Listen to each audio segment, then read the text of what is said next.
this series, we're asked to write a letter to someone who inspires us, and I decided to write you a letter. I'm going to read it to you. And it's not something I normally tell you, but I probably should. You're one of my heroes, and I really mean that. That's I don't often go like, hey, hero, but I'm dead serious. I'm inspired by you. One of my favorite things in life is being a dad, being a parent. And as a parent, one of my biggest prayers is that there are adults, there are people who love God, who love Jesus, and who love them and would invest in them. That's not me, just me and their mom, but that there are good folks that come alongside them and that would invest in them. And not only do you do that, but I think you're one of the guys that, maybe one of the few guys I know that actually are invested in ways that hits my whole range. Because I don't know if you know this, but I got a lot of kids. And so,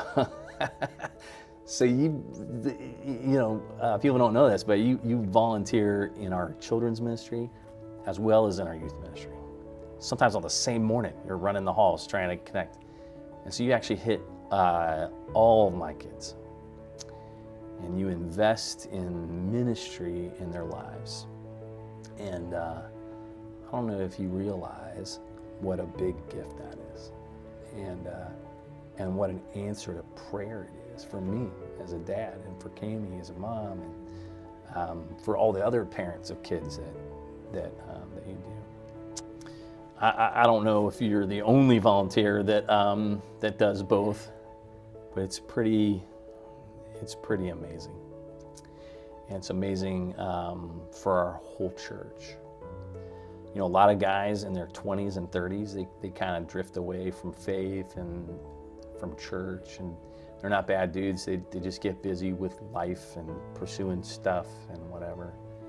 And you've done the opposite.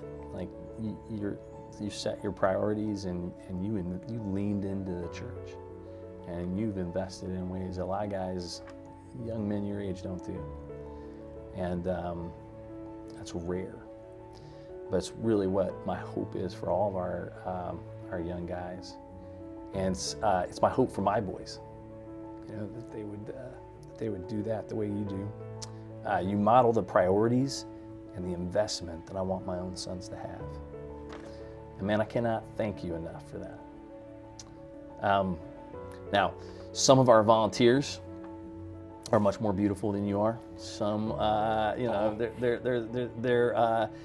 maybe some volunteers have all the right, I don't know, humor and games, and they're entertaining or whatever they are, and you're all those things. But even more, when I think about what you do, the word that comes to mind is steadfast. Like, what impacts people's lives is actually just showing up. And not only have you done that for years, you do it consistently all the time. And that steadfastness, man, that's unbelievable. It's a trait, it's a discipline. It gives life to our whole church, and it inspires me. That's it. I just want to tell you you're one of my heroes, and I want to know you inspire me. I appreciate it. I could say all the same to you. You don't have to say anything. That's the whole deal, brother. I love you. Love Thankful you too. for you.